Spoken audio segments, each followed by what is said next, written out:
So it's really very cold and damp and chilly, so I'm just topping up on turf. I'm going to take the dogs for a walk now, to get the blood flowing and give them a bit of exercise.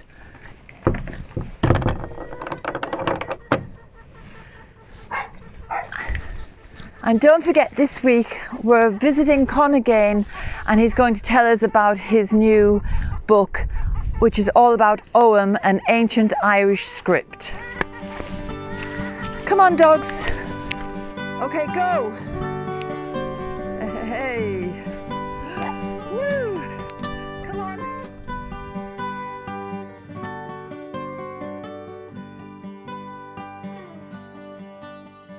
Hello everyone, I'm back talking to Con. I've got a lovely glass of whiskey from Niamh, so we should be able to really be garrulous now, talking about all kinds of things Celtic and Druidic. But I'm interested in knowing more about Ogham because it has become very popular through tree calendars. And what triggered me to ask Con about Ogham is the beautiful script on his leather belts. So tell me, Con, for you, what is Ogham? Is it just about trees? Ogham is a linear script. So it's dash lines or marks across a line that equate to letters from another language. It's not really about trees, but we've been led to believe it's about trees. I explained this in great detail in the first 40 pages, which are, of course, in English, making it easy to understand.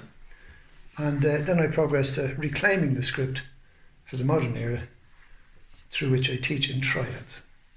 And what's a triad? A triad is a group of three ideas made into one, let's call it a paragraph, and presented as a block of knowledge. So, for example, it might be the best three things about a mother, or the best three things to do on a dark night, or... A good example would be the Celts saw their world in threes. Three realms of the sky, the land and the sea. It's very simple.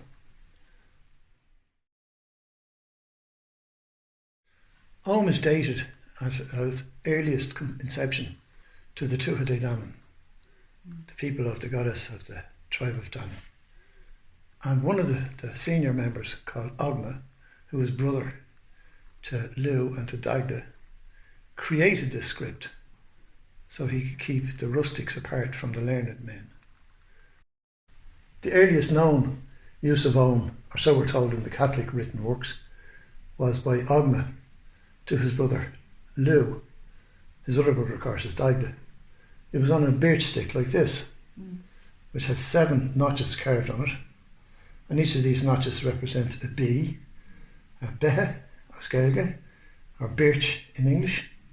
And this is actually on a birch stick as well.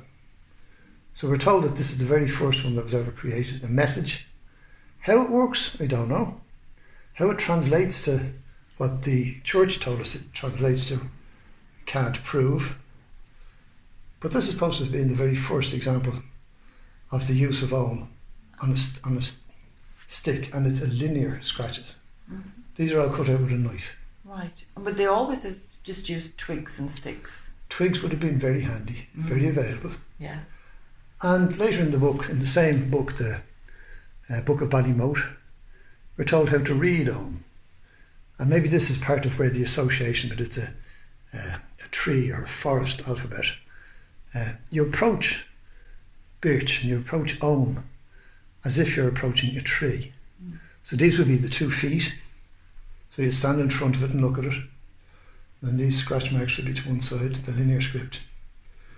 And that's how you read it, is up that way. That's what I've been led to understand. Well, that's how you read it, but that doesn't necessarily make it into a tree alphabet. It's more of a landscape alphabet. It will include the trees, but it will include other things of value, such as the plains,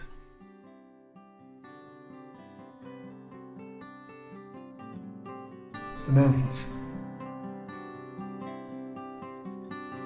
the seas, the landscape you live in.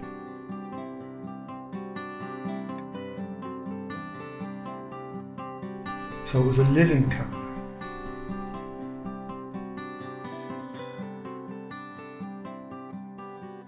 And so this was just used for the nobility of the time, I suppose, to send messages to one another.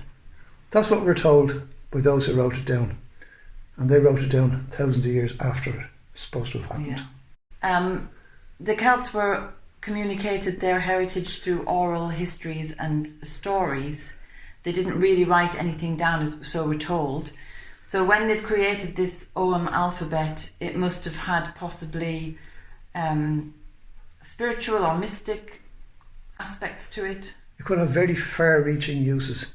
And it was invented by Ogham of the Druid, which is pre-Celtic, apparently. Yes. But it could have these characteristics in it.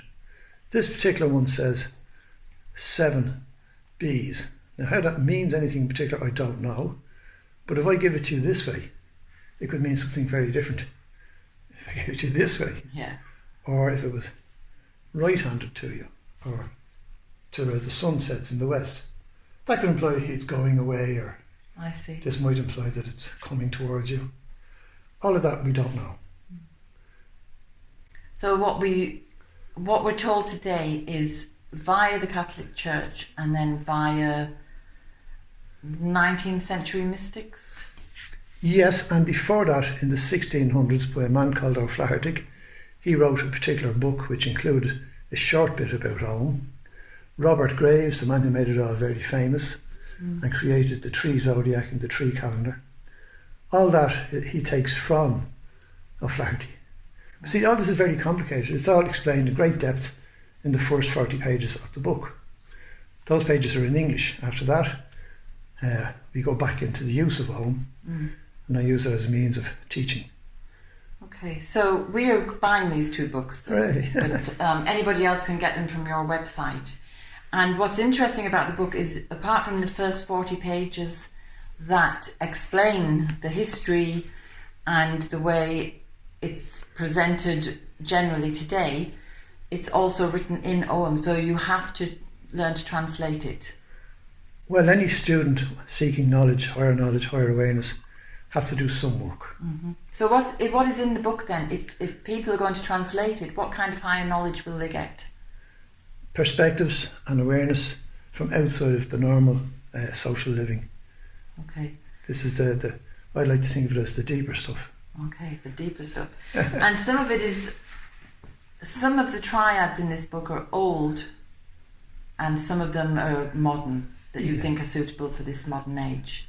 Well, I'm trying to encourage people with some of my own design of triads, but I'm also trying to take the best of the older triads and say a lot of this is still relevant.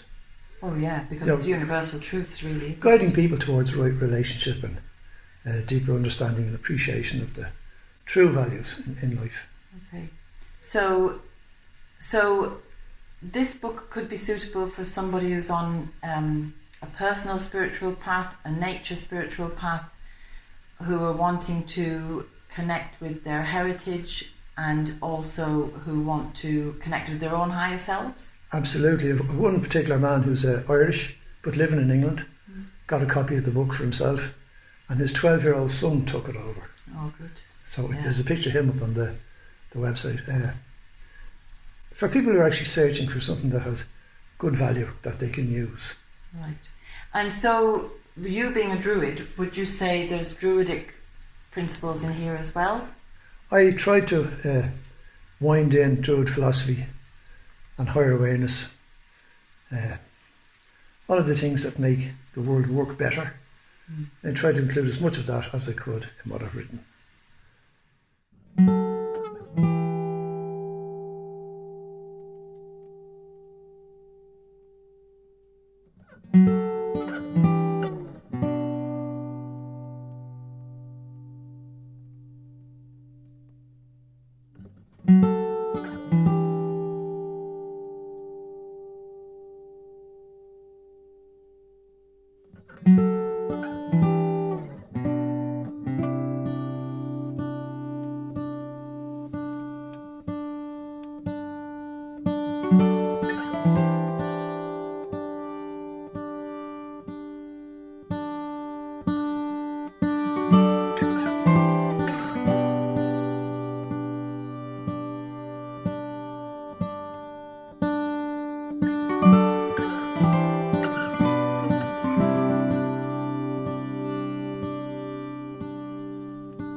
So I'm looking at this little stick here with the 7 B's in, which doesn't actually make a word because it'd be...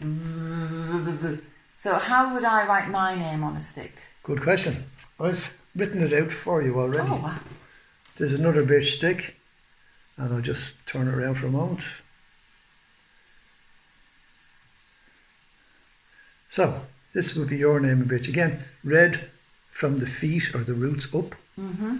So, this is T, E, R, and I, because you spell your name with an I. So, that's Terry.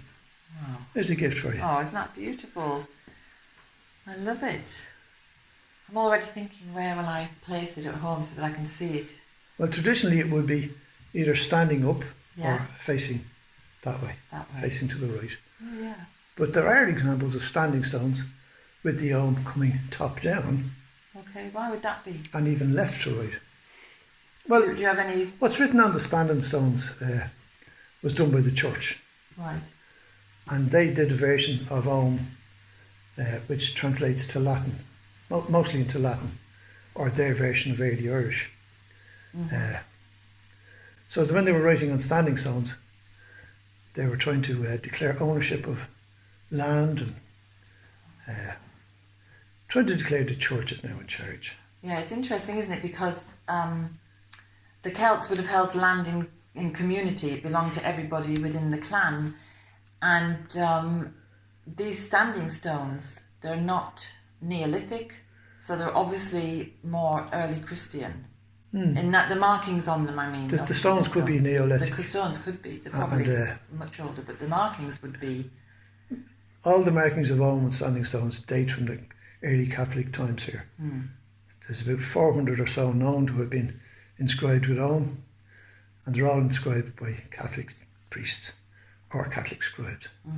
There's one particular stone in Wales that has some Ogham on it and some runes on it, and it all translates to a priest saying, "They made me do this." or I was here. Sort of thing. Yeah, it's a bit Kilroy, if you like. Yeah. Just the last question. If the birch represents B, which is Beher, the names of the other trees would suggest that they do represent letters. Is that shoving something into a little compartment? People want there to be such a alphabet tree calendar. Robert Graves made this exciting, made it like a fantastic invention that everybody, not an invention, a discovery that everybody could use. But it's very fraudulent. It's founded upon fabrications. He made up stuff to suit his needs. It's all explained in great depth inside the book. Okay. I'm going to take this home now, Con, and put it somewhere where I can, over my desk, I think, where I'm working. And thank you so much. And thank you for all the explanations and for the hospitality, Niamh. You're very welcome. Glad you enjoyed it.